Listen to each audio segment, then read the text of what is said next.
c'est peut-être que vous avez une confiance en soi déjà bien installée. Par exemple, vous avez une confiance dans ce que vous faites, mais vous n'avez pas une bonne estime de vous.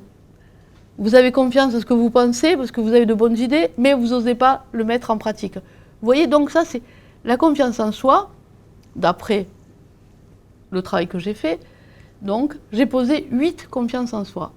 Alors, voilà. Donc, 8 confiance en soi ordinaires. Ça veut dire, la première, la première, c'est que j'ai confiance en moi, mais je voudrais atteindre un objectif et j'y arrive pas.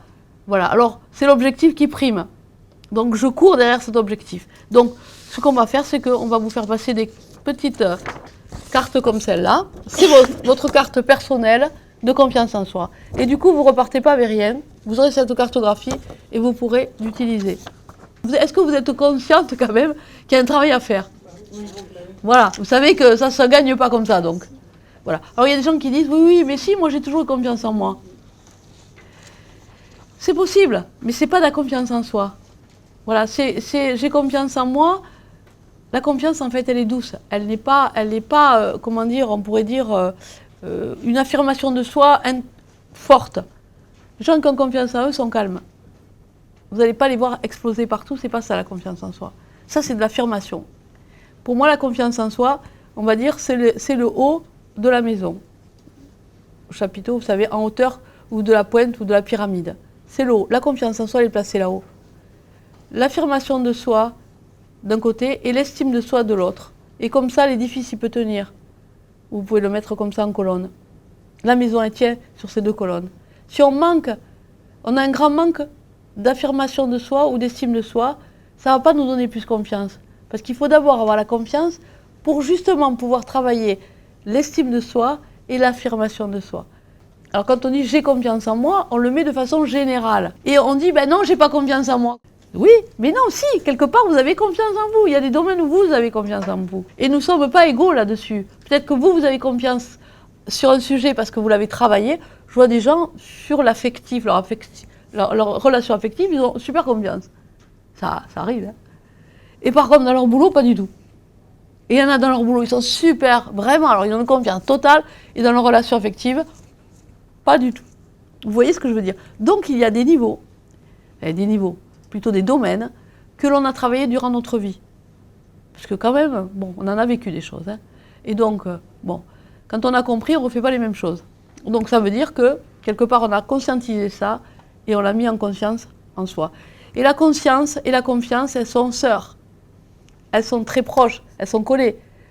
Plus je gagne en conscience, et plus je gagne en confiance. Vous voyez? Ça veut dire plus je vais prendre conscience dans ma vie de certaines choses, et plus la confiance va rentrer. Parce que je suis plus consciente de ce qui se passe.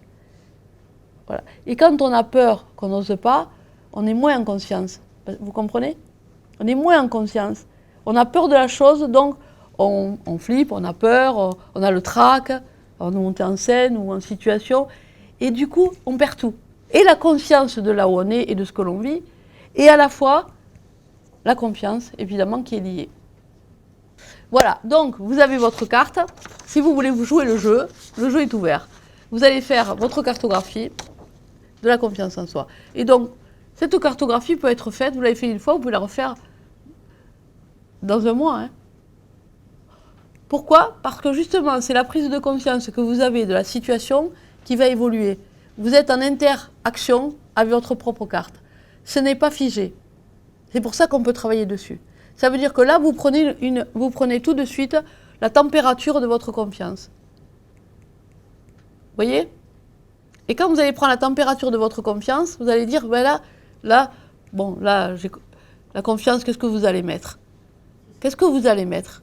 Il y a quelque chose qui vous donne confiance dans votre vie, obligatoirement. Alors là, ça va vous demander justement d'aller chercher en vous où votre état d'esprit par rapport à ça. L'état d'esprit, c'est ce qui a le plus lié l'esprit à la confiance. On est dans le soi, on va dire. On n'est pas dans le moi égo.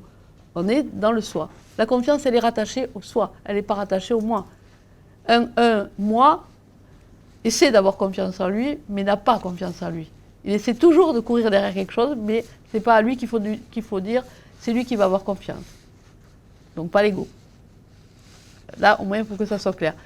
Évidemment, des gens qui font une démarche personnelle, comprennent ce que je veux dire là quand je situe la confiance en soi. La confiance en soi n'est pas située donc dans l'ego. Elle est située dans le soi. C'est pour ça d'ailleurs que j'ai laissé soi et pas confiance tout court.